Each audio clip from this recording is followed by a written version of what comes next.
दोस्तों अगर आपको ये वीडियो पसंद आए तो वीडियो को लाइक करें, सब्सक्राइब करें और इस घंटे को बजाएं ऑल प्रेस करें हमारी वीडियो सबसे पहले देखने। मारी 138 विधानसभा क्षेत्र होय या छोटाउदेपुर जिल्लो होय, भाई घर सुधारવું હોય, પોતાની બાયડીને સુધારવી હોય તે તમે દિલ્હીથી કોઈને બોલાવીને સુધારો એ ચાલે ખરું?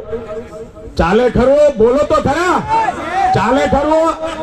જરા જોરથી બોલો, ઊંચો હાથ કરીને, ચાલે ખરું? તમારું ઘર સુધારવું હોય તો તમારે પંજાબથી કોઈને બોલાવવું પડે એવું બને ખરું? બને ખરું? અરે પણ નહીં બનતો એક બોલો ને ઊંચા અવાજે, શક્ય ખરું એવું? હવે આપણા રાઠવા સમાજની વાત છે. હવે રાઠવા સમાજમાં વર્ષોથી મારા પટેલ, પૂંજારા આગેવાનો, સરપંચીઓ, કામ કરતા આગેવાનો સમાજને ચલાવવા માટે, ફળિયાને ચલાવવા માટે, ગામને ચલાવવા માટે મારો આદિવાસી સમાજનો પટેલ, પૂંજારા આગેવાનોએ વર્ષોથી અથાગ પ્રયત્નો કર્યા છે અને જેના કારણે આપણે બધા સૌ જોઈ રહ્યા છે કે આદિવાસી સમાજ કૂદકે ને ફૂસકે આજ ભારતીય જનતા પાર્ટીની સરકારમાં દેશના આદરણીય સન્માનીય વડાપ્રધાન શ્રી નરેન્દ્રભાઈ મોદી સાહેબની નેજા હેઠળની કેન્દ્રની સરકાર અને ગુજરાતની ભારતીય જનતા પાર્ટીની ભૂપેન્દ્રભાઈ પટેલની સરકારમાં મારો આદિવાસીઓનો સર્વાંગી વિકાસ આ વિસ્તારમાં આપણને જોવા મળી રહ્યો છે. આપણને એમ થાય બહારથી આવેલા લોકો આ જિલ્લામાં આવીને, આ તાલુકામાં આવીને એમનું અમારે માર્ગદર્શન લેવું પડે. ભાઈ એમ નથી. આપણા પણ આદિવાસી નેતા અહીંયા લોકસભાના સભ્ય શ્રી જસુભાઈ રાઠવા બેઠા છે. એ પણ એક ટાઈગર છે, એ પણ એક સિંહ છે. આપણે બધા એને મતો દીધીને દિલ્હી મોકલ્યા છે.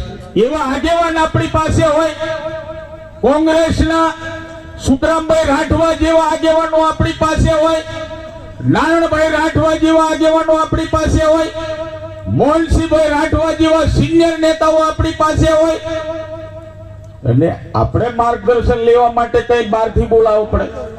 વિચાર કરો. આપણને સુધારવા માટે બહારથી આવે. ડુંગરસિંહભાઈ કહેતા હતા કે સાહેબ મેં પલાસના રહેતો હતો પણ મને થોડા ઘણા સંસ્કારો મળ્યા, મેં થોડું ઘણું સુધર્યો, આ ભાજપની સરકારમાં સુધરવાની તક મળી એટલે તો સાહેબ મેં પાનવડ આવતો થયો અને મારું મકાન ઉદયપુર બાંધ્યું.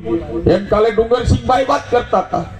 એટલે જે રીતે આદિવાસી સમાજના નામ ઉપર આવીને ભારતીય જનતા પાર્ટીની સરકારમાં થયેલા કામોને જે વિખવાદ કરવા માટે, લોકોને ગુમરાહ કરવા માટે અહીંયા આવીને તમે જે રીતે ગુમરાહ કરો છો એને હવે આપણે સાખી લેવાનું નથી.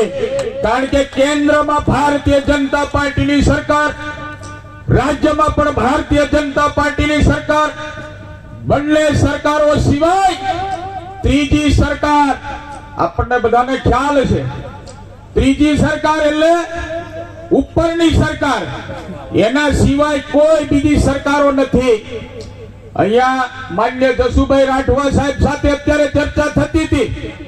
સંવિધાનની વાતો કરનારા અન્ય પક્ષના આગેવાનોને મારે આજે ગર્વથી કહેવું છે અને આજે પણ તમારે શાંતિથી સાંભળવું પડશે. તમારે પૂરો ટાઈમ મને દેવો પડશે. કારણ કે 2025ના નવા વર્ષમાં જયારે આપણે બધા સૌ સાથે મળીને જમવાનો પણ અહીંયા કાર્યક્રમ રાખ્યો છે ત્યારે મારે તમને ગર્વથી કહેવું છે કે ડોક્ટર બાબા સાહેબનું સંવિધાન દેશ આઝાદ થયા પછી ઘડાઈ ગયું હતું. એ ઘડાયા પછી લોકશાહીમાં કોંગ્રેસોની સરકારો હતી, કોંગ્રેસના નેતાઓ હતા. હું નથી જોયું સાહેબ કે સંવિધાનમાં આપણને 24 કલાકની લાઈટ મળી હોય આ આદિવાસી વિસ્તારમાં.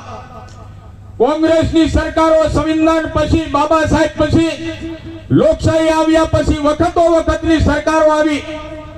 એમની નીતિ નિયત સાફ ન હોવાના કારણે આપણે બધા સૌ જાણીએ 1989 ની અંદર જ્યારે એસએસસી પાસ કર્યું ત્યારે ખડિયામાં કેરોસીન પૂરીને હું પોતે ભણ્યો ત્યારે તમારે ડોક્ટર બાબા સાહેબ તો સૌથી પહેલા હતા અને ડોક્ટર બાબા સાહેબે એમના સંવિધાનમાં કીધું છે કે કોઈ પણ કેન્દ્રમાં યા રાજ્યમાં કોઈ પણ પાર્ટીની સરકાર જ્યારે શાસન ચલાવે, રાજ કરે, ત્યારે મારા આદિવાસી, દલિત, શોષિત, પીડિત સમાજને મારા સંવિધાનની રૂએ, એટલે કે ડોક્ટર બાબા સાહેબના સંવિધાનની રૂએ કોઈ પણ પાર્ટીની સરકારે આદિવાસી વિસ્તારમાં હક દેવા, અધિકાર આપવા, વિકાસ કરવો, આ વાત જ્યારે લોકશાહી હતી ને, દેશ આઝાદ થયા પછી ડોક્ટર બાબા સાહેબે સંવિધાનમાં કહી દીધું હતું,